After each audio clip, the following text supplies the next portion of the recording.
अनंत टिप्या refresh व्हा।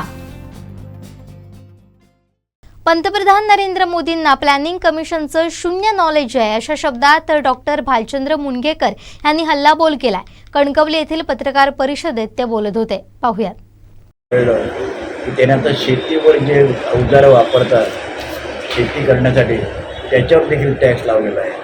तर काँग्रेसच्या न्यायपत्रामध्ये मॅनिफेस्टोमध्ये त्यांनी असं म्हटलेलं आहे की आम्ही सत्तेवर आल्यानंतर पहिल्यांदा शेतीच्या वर जो GST लावलेला आहे 5%, 12%, 18%, 22% आणि 28% असं वेगवेगळ्या याच्यावर आम्ही काढून टाकू। पण चूक जी त्यांनी केली असं म्हणतो मी ती म्हणजे त्यांनी प्लॅनिंग कमिशन बरखास्त केलं। 24 मे 2014 रोजी 24 मेला नरेंद्र मोदींनी प्राईम मिनिस्टरची शपथ घेतली।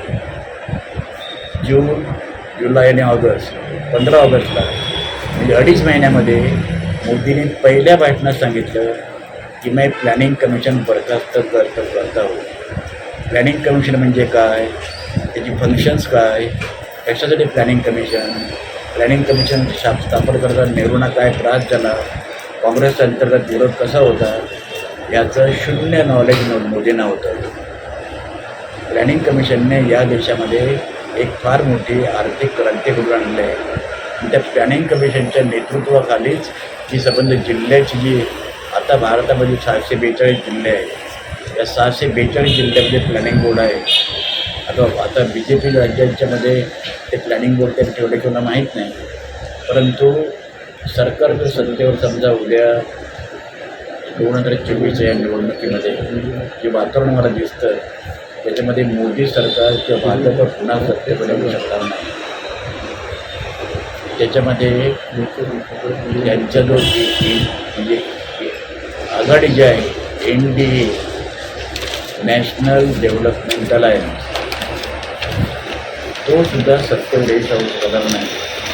लोकांचा अंदाज असा आहे मोदींना म्हणजे भारतीय जनता पक्षाला साधारणपणे 200 ते 210 जागा मिळतील आणि NDA ज्यांच्या आघाडी ज्या आहे त्या सगळ्यांनी मिळून 240पर्यंत जागा मिळतील। BJP आणि त्यांच्या घटक पक्ष यांना मिळून साधारणपणे 240-230पर्यंत जागा मिळू शकते।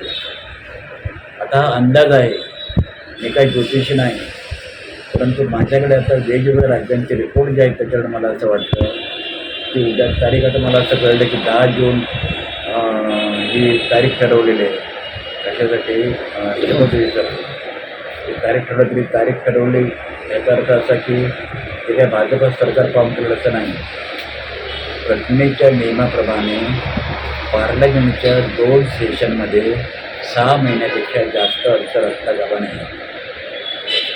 म्हणजे 1 जानेवारीला जर पार्लमेंट पहिल्यांदा सेशन संपलं तर 30 जूनच्या आत भारताच्या दुसऱ्या पार्लमेंटची मिटिंग तुम्हाला घ्यायला पाहिजे। म्हणजे पार्लमेंटच्या 2 सेशनमध्ये 6 महिन्यापेक्षा जास्त गॅप असता कामा नये। तर त्यामुळे पहिल्यांदा सरकार इंडिया अलायन्स आल्यानंतर प्लॅनिंग कमिशन हे पुन्हा नीती आयोग बरखास्त करून प्लॅनिंग कमिशन त्या ठिकाणी आणलं।